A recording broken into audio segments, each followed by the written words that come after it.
informal transit is going to be the next frontier. I definitely have the immigrant story and experience. I did feel like I would be a fish out of water. There was only two black males in my graduating class. The preconceived notions that I had about white people, wealth, gender, everything got completely smashed. It was an amazing experience working with a friend as well as somebody that I admired. And that's when the acquisition offers started to come in. This is when I realized that there was actually a solution to this transit desert issue. Over 100 billion trips are taken annually through informal transit systems. The people in New York City who are taking dollar vans, they can be a part of this journey with us. What's up, Unfound Nation? Dan Kihanya here. Great to have you back for our latest episode. Thanks so much for listening in. That was Sue Sani, founder and CEO of Dollaride, a mobility company for communities that are underserved by public transit. Sue is a former college athlete who grew up in Brooklyn as a first-generation son of immigrant parents, and Dollaride is his third startup. It's a great story. Our episode is sponsored by Virtue Lab, a nonprofit fighting climate change by providing funding and entrepreneurial support to clean tech startups. Their annual summit, Fuel 2020, is going digital this September, spanning over 2 weeks with short events every day. Fuel 2020 is a great chance to connect with future-focused entrepreneurs, investors, researchers, and more. Use the code FoundersFriend for 20% off your ticket. Learn more at 2020fuel.org or find a link in the show notes. I heard this idea on the Startup Story podcast with James McKinney, so shout out to James. Here's what we're going to do here at Founders Unfound. If you are a Black founder who is still struggling to get recognition, there's another way to get onto our podcast absolutely for free. Just leave a review and a 5-star rating on Apple Podcasts or at podchaser.com. If you do this and identify yourself as a Black founder, I will read your review in an upcoming episode. So make sure to plug your company, URL, and all the relevant handles. So why not? You're basically getting a free ad as a thank you for taking the time to give us a review and support our mission. So be sure to drop your review today. As always, you can find Founders Unfound anywhere you regularly listen to podcasts, now including iHeartRadio. And you can follow us on Twitter and Instagram at Founders Unfound. Please follow, like, and share to help us grow. On with the episode, stay safe, and hope you enjoy.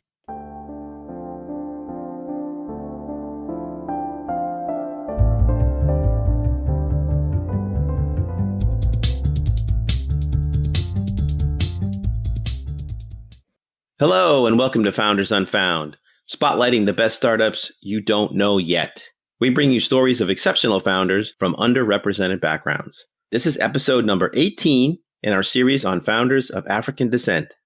I'm your host, Dan Kihanya. Let's get on it. Today, we have Sue Sani, founder and CEO of Dollaride, a mobility company for communities that are underserved by public transit. Welcome to the show, Sue, and thanks for making the time. Thank you for having me, Daniel. I'm excited to chat with you today, share more about what I'm working on with Dollaride. Awesome. So I guess, first of all, how are you doing in this era of shelter in place and with social protests swirling around us everywhere? How's your family? How are you doing? Fortunately, I'm doing well. My family is also doing well. We actually had one person, a cousin of mine, who did catch the coronavirus. He had a really traumatic time in the hospital. So it got pretty serious at one point a couple months ago. But fortunately, he survived and he's doing well. And actually, he's even back at work. So, I have very little to complain about. For the most part, family and friends, we're all doing well. Wow, that's amazing that you knew somebody who went through that extreme.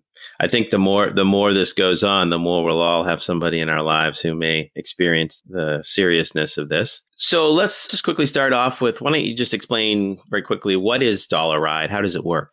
Sure. So Dollaride is a mobility company for communities that are underserved by public transit. What we do is we provide digital infrastructure to the informal transit industry. So a good way to think about this is, all around the world, especially in the emerging markets, the predominant way that people travel and commute is not really through a state or a federal provided transportation system.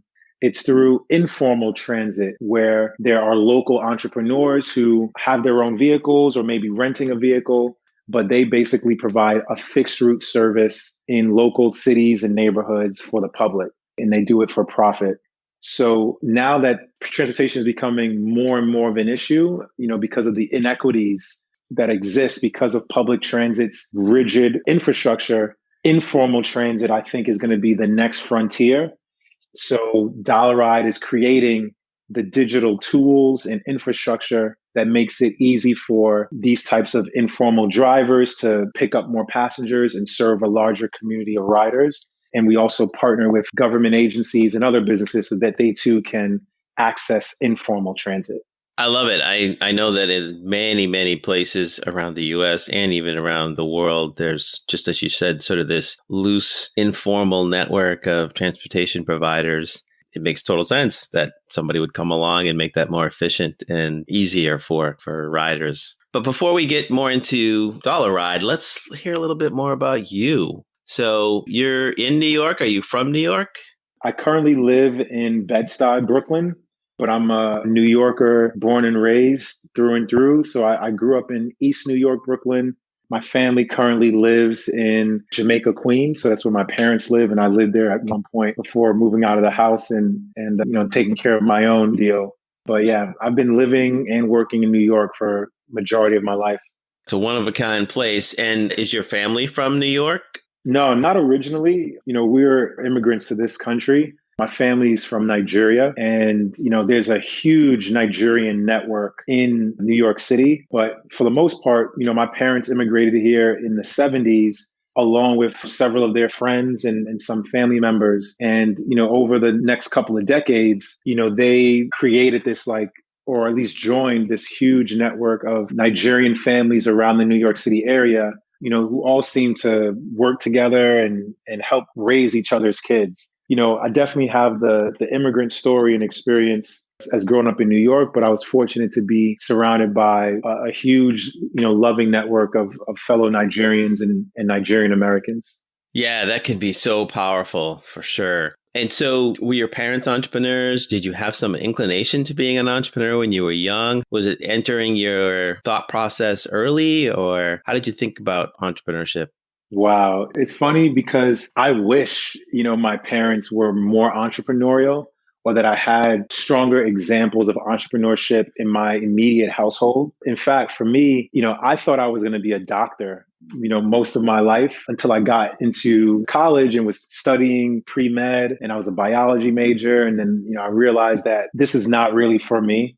I was having more fun in college playing football and doing the whole social thing then that I realized, what, I'm not cut out to be a doctor because if I really, really wanted to do this, I would sacrifice all these other things. And I just wasn't willing to make the sacrifice. And that's how I knew that there must be a different path. But entrepreneurship wasn't in my household directly. So I ultimately got exposed to entrepreneurship and what it's like to be a business owner through my uncles and through mentors that made a bigger impression on my life once I left college. So after 22 years old. Interesting. And, I know for a lot of children of immigrants, being a doctor, being a lawyer, sort of taking that safe, lucrative path is sort of the way that you sort of get nudged. And so how did it feel to grow up in New York? You're a person of color, you're from an immigrant family, you're part of a community. Was there a lot of conflicting aspects of being part of so many communities? And New York is really built for this, but nonetheless, was there challenges in growing up that way? Yeah, absolutely. There were challenges. For one, you use the term nudge to describe how sometimes your parents, especially if you live in an immigrant family or if you have immigrant parents, how they want to influence your professional career, your decisions. And, nudge is definitely a light way to put it. In my household, there was only three options my siblings and I had. And that was either we were going to become a doctor, a lawyer, or an engineer. And there was really no other discussions around other professions in a serious way. So, until I got to college, did I really realize that I could be good at other things. Yeah. It took me a while to grow in that regard. So I know that I saw in your background, you went to Cate School. And having gone through college with folks who went to those sorts of environments, That feels like that's a very different place than Brooklyn or Queens. How did that come about, and what was that experience like going from New York to a place like that? I think it's in California, right? Yeah. So the Kate School is a private high school. It's a boarding school in Santa Barbara, California.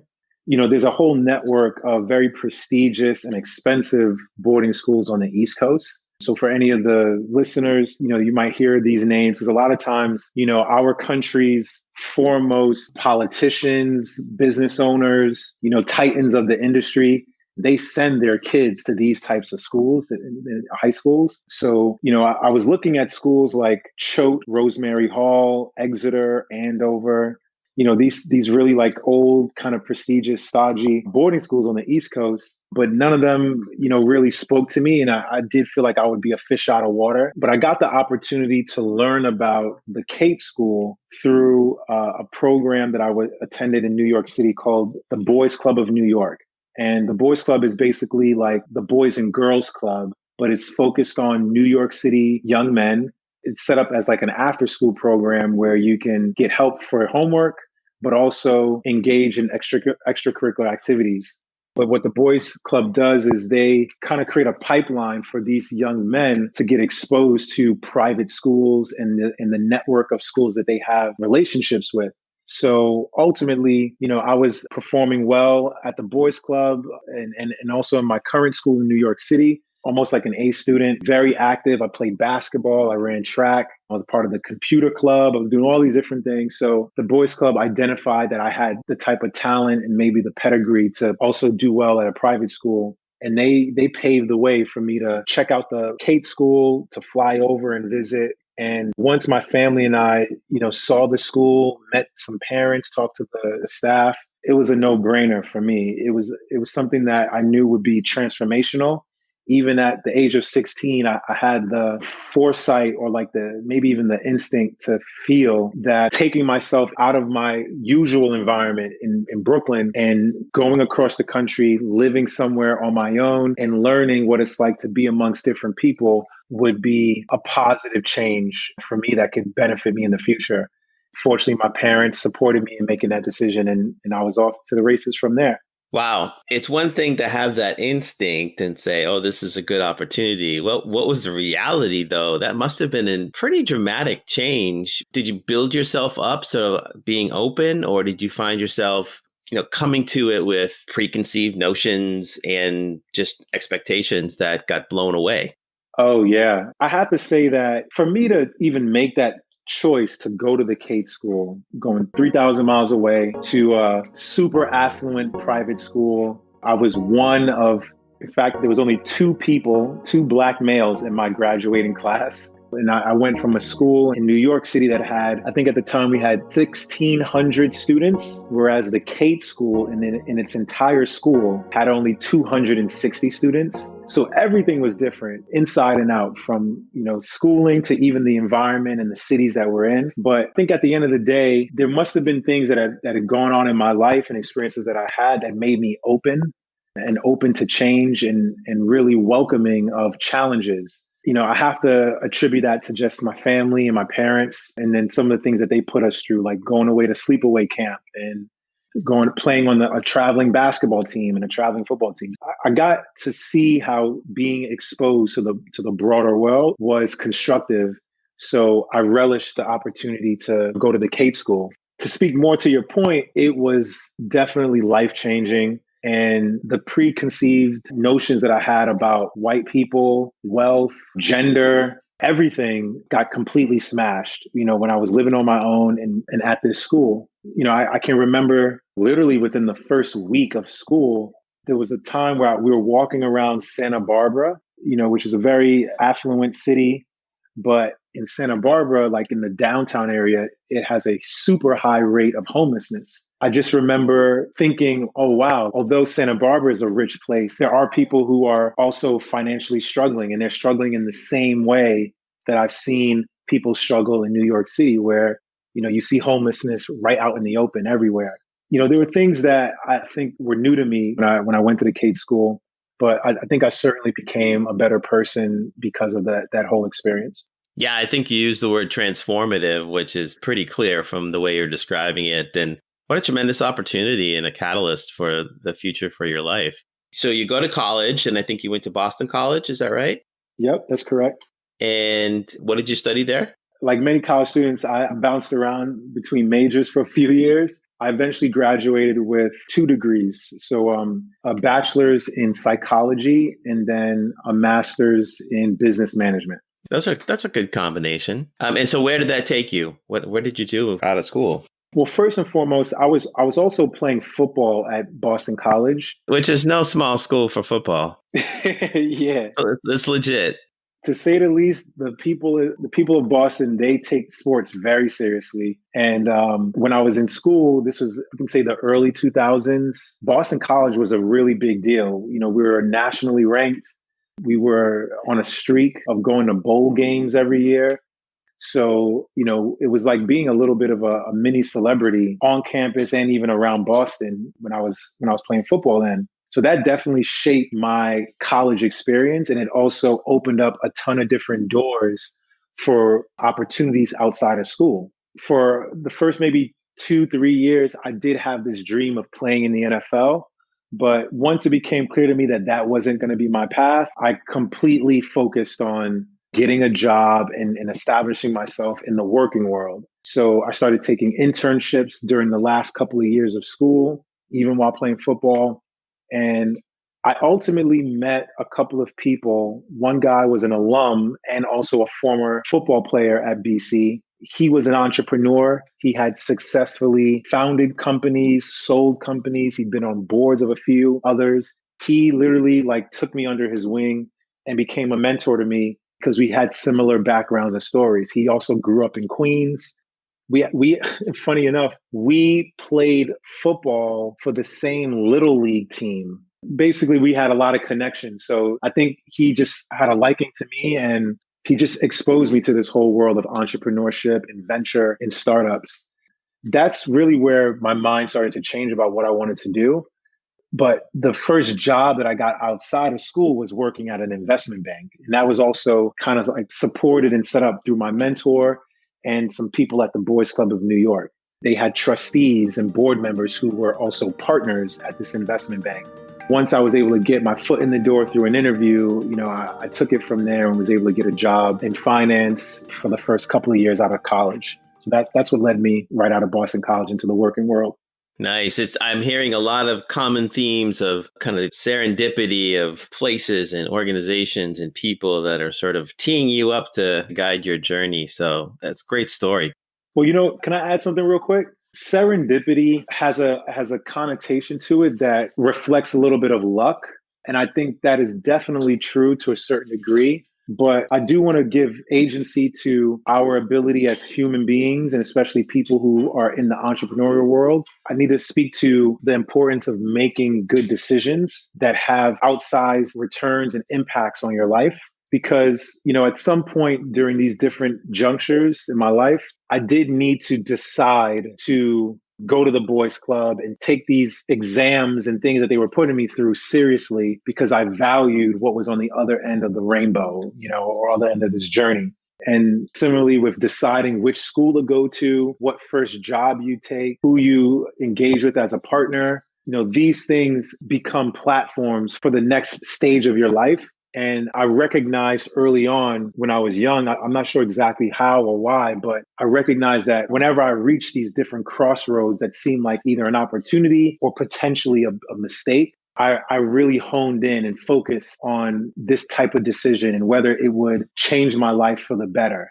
If you do believe in the agency that we do have through our own decision making, you can give some credence to serendipity or luck, but you can also take some solace in knowing that you can control the types of people you're around and the opportunities that are around you if you make good decisions with the opportunities that are in front of you. Absolutely. No, I love it. There was definitely agency, and a lot of people talk about luck is really opportunity plus preparedness. Exactly. We're going to take a short break to hear from our sponsor and be right back with Susani from Dollaride. Who gets to be called innovative or genius? If we look at the current media landscape today, we often don't see people of color dominating the business or tech news headlines. I'm Sherelle Dorsey, data journalist and founder of The Plug.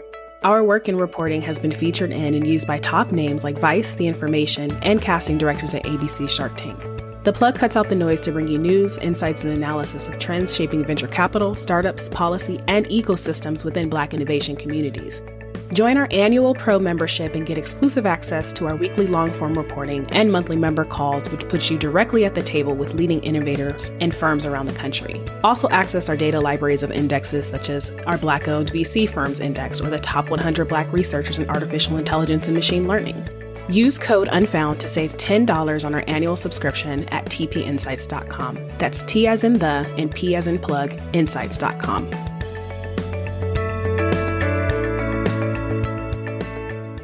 So we're back with Sue Sani from Dollar Ride. So Sue, tell us about your first entrepreneurial experience. This is not your first go-around with startups. No, it's not. Dollar Ride is my third venture. The first one was my foray into the music and entertainment space. And I always tell people that there was so much that I learned from just making mistakes during this business. But it was indeed the most fun time I had in my life, starting a company and doing it with friends. And it definitely helped shape, the way I perceive the business world and the types of things that I want to work on going forward. I think this was early 2008, 2009. A couple friends of mine and I, we had the bright idea of creating a production company and a recording studio, like all merged into one. So sort of like a one-stop shop creative space in Harlem, New York, where local artists, musicians, entertainers, anyone who really needs to create media in order to showcase their talent. One of my partners was an audio engineer, a music producer, and an artist himself. So he was very creative, but he was also highly technical. And then the other partner was a web developer and a music producer himself. As the three-headed monster, I brought more of like the business acumen and the time and resources to also try to get deals and contracts. I brought that to the table. But essentially, we were just, three young guys fresh out of college, trying to create a business for the first time for ourselves, but also just inspired and enamored by music and entertainment and hip hop, especially. Yeah, that sounds cool. Although 2008 and 2009 was a little bit of a challenging time. Think about starting a company. Did that influence the trajectory for that first project? Yeah, it certainly did. We probably didn't pick the best time to start a business, especially a services-based business. But we ultimately spent about 2.5 years, close to 3 years operating the company. And I think beyond like the macroeconomic things that were happening, in the world and with the economy, really our issue was that we didn't know how to make real money in the music industry. So, we had a recording studio. And we were able to successfully rent out the studio, sell packages or our services to artists and their managers, and that brought in some revenue, but it wasn't enough to sustain the business long term and actually to get us to grow, to hire more people so that we can do more things. In the very, very late third of our time in the company, we did eventually figure out that, we can get music placed in films and in stadiums and in other venues. And that licensing play is a little bit more lucrative. We also were able to get our artists in commercials and operate a little bit as like an agent for them. But ultimately, it was too little too late. We just had to close things down. It's a learning experience. Learning is good. It can be expensive, but it's where the growth happens. How do you move from the music industry into We Did It, which is decidedly not in the music industry? There was a stepping stone to We Did It, but one that cannot be understated. So once we knew that we were going to close down the studio, I immediately started looking for a job. But this time I was very, very intentional about where I wanted to work. Again, I had the fortune to be surrounded by a couple of mentors who were all telling me that I should look at tech and software as, something to get into and to become entrepreneurial as soon as I possibly can. But, I didn't have the confidence to start a tech company at that time. I didn't know anything about building a software program or running that type of business. So I was encouraged to go work at a tech company and specifically to go work in sales. From that position as a salesperson, you'll have responsibility like a business owner would, for responsibility over bringing in income and understanding the basics of a P&L, profit and loss statement. And especially if you grow in the ranks as a manager, you'll really be managing that aspect of the business for your team or for your office. That's what I did. I found a company called the Meltwater Group, which is still around today. They're actually a global leader in media monitoring software. I joined the Meltwater Group as a salesperson. I eventually also worked as an account manager, and nearly the entire time I was there, I was only there for 2 years, I was also working on my next business venture, and that became We Did It. I definitely learned a ton from selling software and working at a tech company that had 1,000 people at the time, I think 10,000 or 20,000 customers all around the world. That gave me a real intimate view into the world of technology and the power that it can bring. So tell us, what is We Did It, and what did it do, and where did it go? How did it happen? Well, first and foremost, when I was at Meltwater, I, as a salesperson, had a knack for bringing on nonprofit clients. I just was able to sell effectively into that space. And that gave me a lot of exposure into the challenges that nonprofits face. And the number one most common issue that my clients would talk about was raising money, essentially how difficult it is. But more importantly, especially at that time, this is like 2010, 2011, how difficult it was to raise money online. So the insight that I had was that there's a growing number of nonprofits that want to raise money through the internet, but they don't know how. They don't have the resources or the skills or the experience around them within their own organizations to execute on this stuff. So maybe I can create a business around doing that, helping them raise money online. Fortunately, I had a sales manager at the Meltwater Group who was super entrepreneurial, extraordinarily charismatic and talented person. He was looking for an opportunity, and we were also good friends, and we decided to leave the Meltwater Group together to build We Did It. It was an amazing experience working with a friend as well as somebody that I admired and really looked up to. Ultimately, we built the company as a software business, and we ended up selling the software to nonprofits. And the result of that was definitely 8 years of blood, sweat, and tears. But we got to a point where we had about 2,000 nonprofit clients after 8 years. We were helping all of those customers raise $60 million online every year. Wow.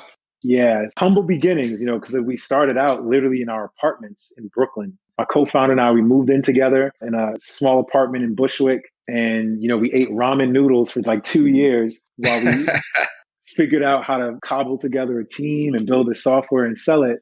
But after a few years, we got to an inflection point where it was clear that the business was working and that we're making money.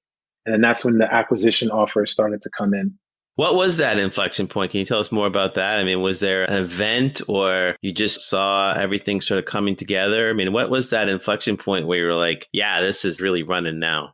Well, the inflection point it's exemplified by this adage that I've heard a few times. I'm not sure who coined it, but there's riches in the niches. And we literally found like a subsect or like a niche within the nonprofit industry that was incredibly lucrative for We Did It. So this is like in 2017. So about 6 years into the business, we got an investment from an organization in Buffalo called 43 North. And they run a state-sponsored program where they invite entrepreneurs to move up to Buffalo for at least a year, and they help you accelerate your business. And during that year, they helped us identify and hone in on this very small subsector of our nonprofit industry called fiscal sponsors. When we focused on those types of organizations, we found that they bought our product a ton, and we were able to grow really, really quickly from bringing on those types of clients. But it took us 6 years to get to that point, right? So we had to stumble around a bit before we found the right niche within our industry that helped us really explode. Yeah, that's, the classic overnight success story that takes years. I mean, it sounds like it was an amazing experience. And so, as you mentioned, the company ended up being acquired. Yep, that's correct. That was my first acquisition, and it was an amazing experience in and of itself. But indeed, after 8 years, we actually reached a crossroads where my co-founders and I were wondering, well, what do we do with this business? Because it's still growing, it's growing fast, but it wasn't what we considered a home run type of venture. So, we were at a point where we're thinking, all right, can we sell this business or do we liquidate it and try to give our investors their money back? So we're kind of like playing around with all these different ideas. And this was at December 2018. So we go from having a conversation that included options like getting out of the business, even though we're doing pretty well, to 3 weeks later having a term sheet, in fact, 2 term sheets on the table.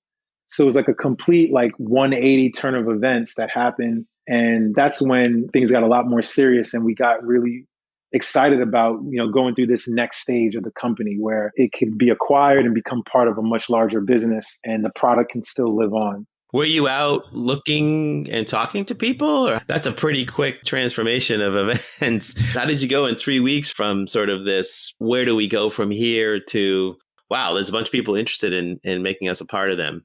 Yeah, this is interesting too. Long story short, for about a year earlier, I did start conversations with several potential acquirers, including private equity firms. And for the founders who are listening, you might actually get these cold emails, because I think I was getting them very early on. And I've talked to other friends of mine who are founders and they get these things too. But like private equity firms, the corporate venture arms of big companies that are acquisitive, they'll often fish for deals. And what they do is they just basically send out a bunch of cold emails to various companies that are on their radar. So for a long time, I would just ignore these emails because I just thought there's no way we're able to sell our company. We didn't have the interest in selling it at the time. But eventually some of these folks were really persistent. So I got on a phone call with one and then I realized that, okay, what they're trying to present is pretty compelling. They ultimately are following our company, they're following our progress, and they do think that maybe at some point in the future, there could be a way where we could partner or where they could acquire us. But those conversations and that potential outcome still seemed really distant to me. So I didn't put a lot of stock into it.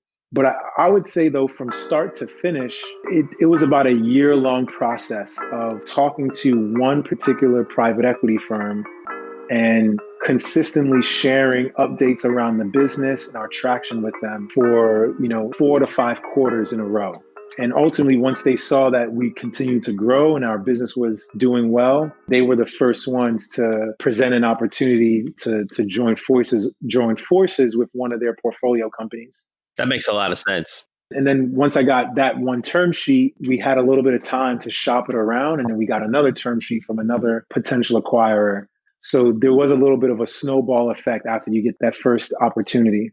Yeah, it's amazing how that can happen. So congratulations on that. That's a wonderful outcome. And it sounds like it was a great experience. Are there things from your first entrepreneurial experiences that are sort of the major lessons or takeaways that you said, okay, if I do this again, either I'm going to do it that way again, or I'm definitely not going to do that again, or help us understand sort of what that means to be sort of the learning, because you had one outcome that you had to sunset and then one where you had an acquisition. So keeping a scorecard, I guess you've got learning on both sides.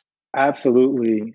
Some of the stuff, it might even be seen as conventional wisdom, but I do have some things that I think are a little more unique. First and foremost, which I'm sure people have heard before, choosing the right co-founders and business partners early on sets the stage for your trajectory. I learned through the recording studio, that company was called All Smiles. Your business partners mean a lot and you have to choose wisely. Although I'm still friends with those guys, we didn't have the best relationship even while working. And that reared its ugly head as times got tough. And then, conversely, with We Did It, I was super fortunate to have 2 co-founders who stayed with the business the entire way and were supportive of what we were doing the entire time through the good times and the bad. So that made me desperate for a strong co-founder and the type of relationship that I thought would be constructive for a long time. And then the second learning that I think was super helpful is that it's way easier to build a business around a true market need. So you don't want to really be involved in things that are nice to haves. You want to do stuff that people really need, things that they can't live without. And, if you kind of look at the trajectory of businesses that I've been a part of, I'm trying to get closer and closer to Maslow's hierarchy of needs and really doing stuff that makes a tremendous impact on people's lives. So, entertainment is somewhere on that spectrum. That's where I was with the first company. But, now I've gotten down to Dollaride, where based off of my experience before with the other two companies. Great wisdom. And that's what it's all about at the end of the day, is what can we take from our experience and bring it forward. We will take another short break to hear from our sponsor and be right back with Susani from Dollaride. Who gets to be called innovative or genius? If we look at the current media landscape today, we often don't see people of color dominating the business or tech news headlines. I'm Sherelle Dorsey, data journalist and founder of The Plug. Our work in reporting has been featured in and used by top names like Vice, The Information, and casting directors at ABC's Shark Tank. The Plug cuts out the noise to bring you news, insights, and analysis of trends shaping venture capital, startups, policy, and ecosystems within Black innovation communities. Join our annual Pro membership and get exclusive access to our weekly long-form reporting and monthly member calls, which puts you directly at the table with leading innovators and firms around the country. Also access our data libraries of indexes such as our Black-owned VC Firms Index or the top 100 Black researchers in artificial intelligence and machine learning. Use code UNFOUND to save $10 on our annual subscription at tpinsights.com. That's T as in the and P as in plug, insights.com.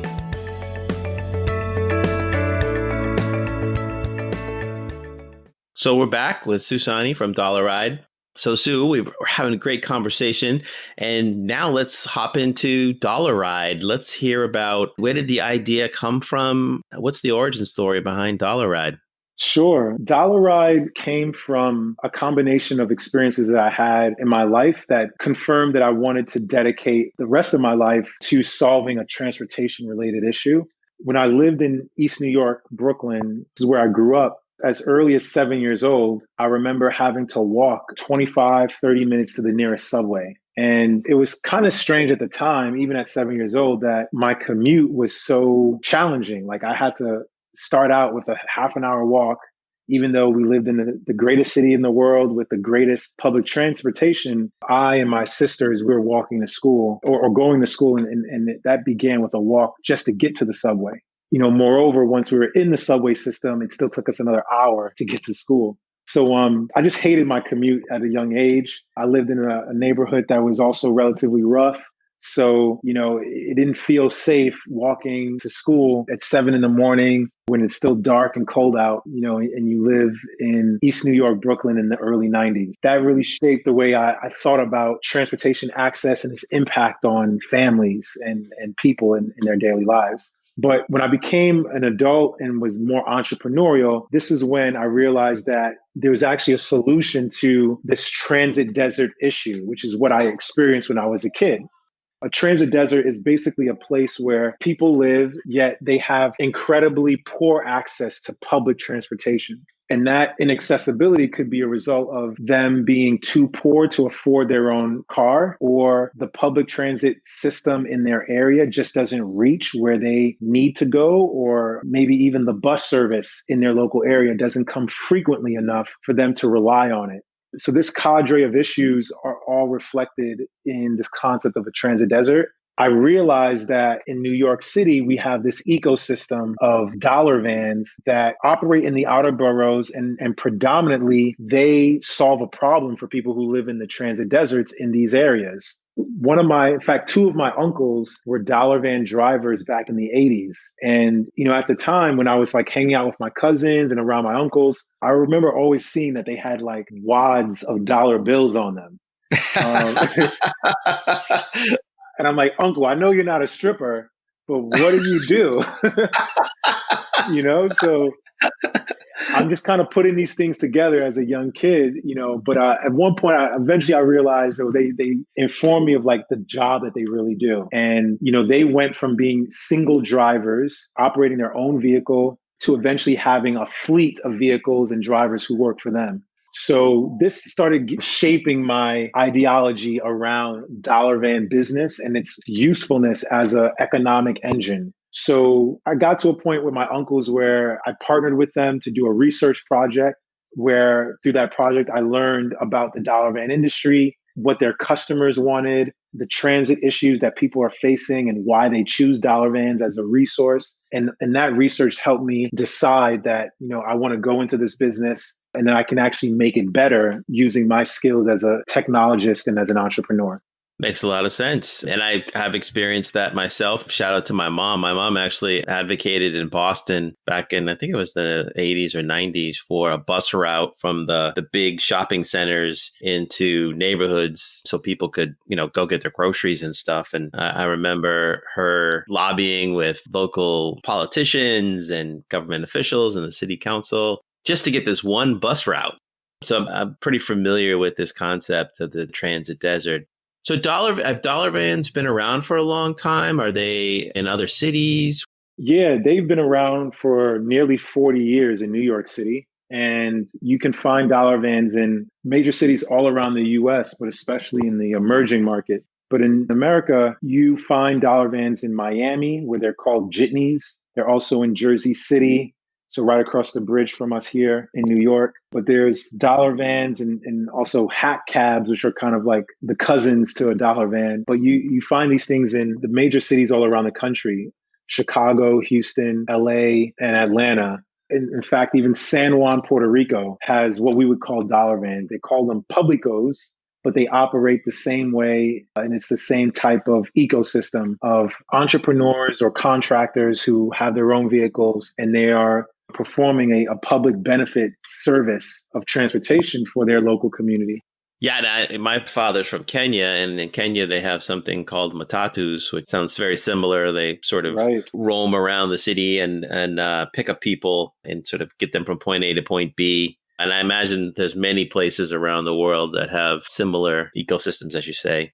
Over 100 billion trips are taken annually through informal transit systems like these, like matatus, dollar vans, jitneys, colectivos, trotros, tap-taps.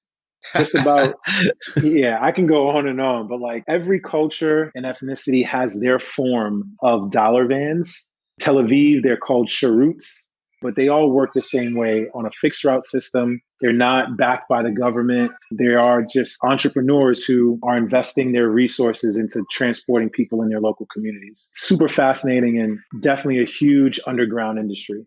And so where did you see the opportunity to come in and use technology to solve a problem or to improve things with these kinds of ecosystems?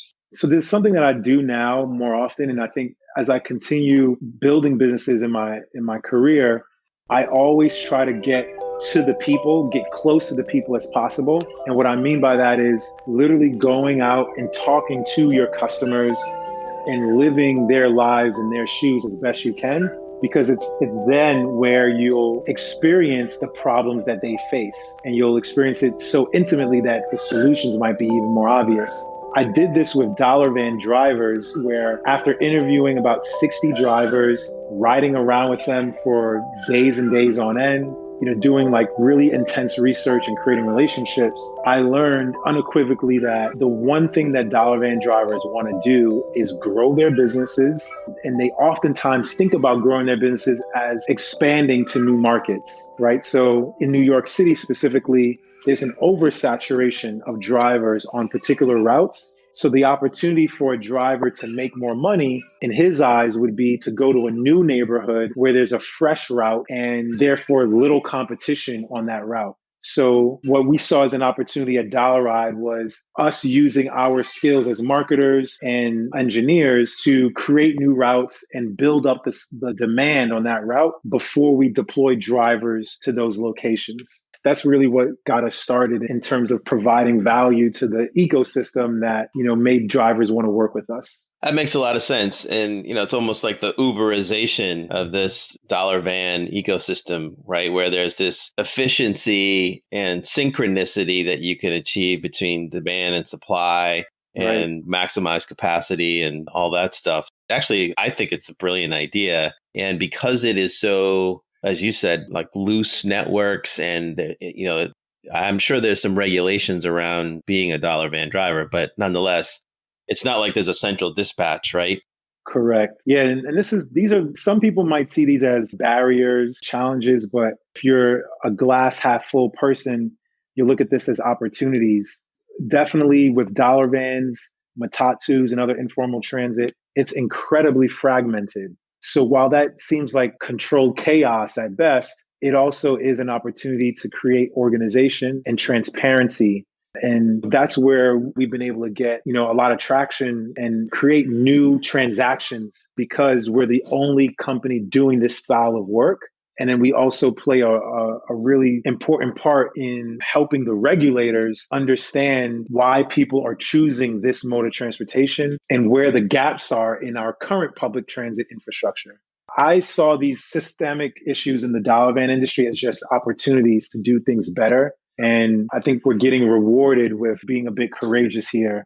So there are a lot of things that still have not yet been completely solidified with how informal transit works and how it can be an integral part of our transit system. We've just started, and I think there's going to be a lot more good to be done going forward. Nice. And so have you raised any money for this at this point? I've raised a little bit of money. It's a great business to be in where, your clients or your customers can truly fund your growth. So, I am lucky in that with Dollar Ride's business model, we do work with a lot of corporate clients and local government agencies. And the contract sizes of those opportunities, they start out in the six figures. So that's been helpful for us growing. Nice. Yeah. Raising capital to date, we've raised $350K in total. And I actually currently have an equity crowdfunding campaign going on right now on Republic, where non-accredited investors, basically anybody with at least $100 and, the vision and the interest to join the movement that Dollar Ride is pushing can become an investor and join the journey. I love it. And you're my second interview with somebody from the equity crowdfunding space. What made you decide to pursue that? Was it the giving access to non-accredited or the different experience? Because you probably raised money before with some of your other ventures. I only raised money for We Did It, but I had an experience through that exit that made me really, really open and bullish on equity crowdfunding. When I sold We Did It, I remember having a conversation with some of my family members. And, one, because they don't know much about tech startups and the world of investing and things like that. A lot of them are working in healthcare and in, they're engineers, but they're not entrepreneurs. So they didn't know what the outcome could be when I was starting the business out in my apartment in Bushwick back in 2011. But, once I sold the company, and all this money came in and they're seeing the press releases and they're starting to understand what all this work was for, I had a conversation with some of my family members and they all kind of explained how they wish they knew what this was all about earlier and they wish they had the opportunity to invest because they know me personally, right? And they trust me and they love me. So of course they would support. And that was warming to hear. But at the same time, I recognized that even if they wanted to, I probably couldn't have even accepted them as investors because they weren't accredited. And when I did raise money for We Did It, our minimum check size was $25,000. Right. So, this was out of reach for my family members and close friends, even though they wanted to support me. When I became aware of Republic and other platforms like them that allows non-accredited investors to invest as little as $100 in startups, to me, there was like a light bulb moment that, here's my opportunity to do this the right way.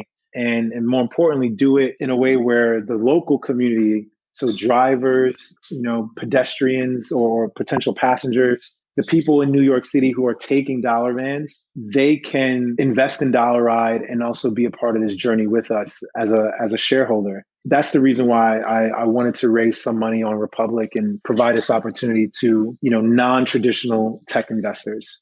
I love it. Yeah, I think it's really going to be an evolution or maybe a revolution in fundraising between the way that people are setting up funds now and this idea that non-accredited investors can participate in these opportunities. So that's awesome. So where does Dollar Ride go from here? What's your big vision for Dollar Ride at this point? Well, our vision is to create the infrastructure that allows informal transit to be part of the fabric of public transportation in any city. Right now, informal transit is still very much disconnected. And in some cities, it's demonized in a lot of ways. But because it's such a strong resource for the people who really, really need it, and the cost of extending our subway systems or adding more buses and bus routes, creating a gondola, like these types of capital intensive investments that, are only put on by the state or really the federal government, they're too expensive and they take too long. And people need solutions now. So, my vision is to make Dollar Ride the catalyst and like the glue that allows our public transit infrastructure to be a lot more flexible and malleable through its partnership with dollar vans and the like. So we're starting out in New York City. Over the next 3 years, you'll see that there'll be probably 3 times as many dollar van routes. And our aim is to grow the ridership from 120,000 daily riders, which is what it is today, to 600,000 daily riders, which represents the total number of people who live in transit deserts in New York City. But from there, we're going to go to every city that has dollar vans already. And then from there, every city that has a transit desert, which includes 52 cities. So, my vision for Dollar Ride is definitely expansive, but, the problem that we're trying to solve, it's really, really prevalent in every city that I'm talking about. So I think it's just a matter of time before we're in a city near you. Awesome. Well, this has been a tremendously credible conversation. So thanks so much. But before we go, why don't you tell folks how can they find out more about crowdfunding, how to access you or your company via social media? How would you like people to follow up with you if they're interested in learning more? Easiest way to get in touch with us and to check out what we're doing is to go to our website, which is dollarride.com. And Dollar Ride is spelled DOLLARIDE.com. You can learn more about the business there. You can download the apps. And more importantly, you can check out the links to our crowdfunding campaign on Republic. Similarly, if you want to reach us through social, we're at Dollar Ride on Twitter, on Instagram.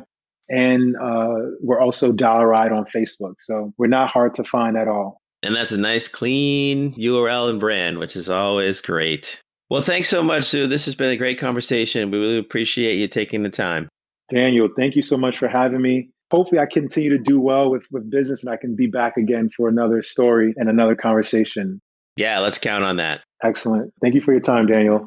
We'd like to thank our guest, Sue Sani, and our sponsor, VirtuLab. Don't forget to subscribe wherever you listen to podcasts, or simply go to foundersunfound.com/listen to. That's listen, T-O, and follow us on Twitter and Instagram at foundersunfound. This podcast was produced by Dan Kihanya, editing and production by Internet Radio Corporation, social media and other promotion by Umama Marzouk. Our music was arranged and composed by Michael Kihanya. I am Dan Kihanya, and you've been listening to Founders Unfound.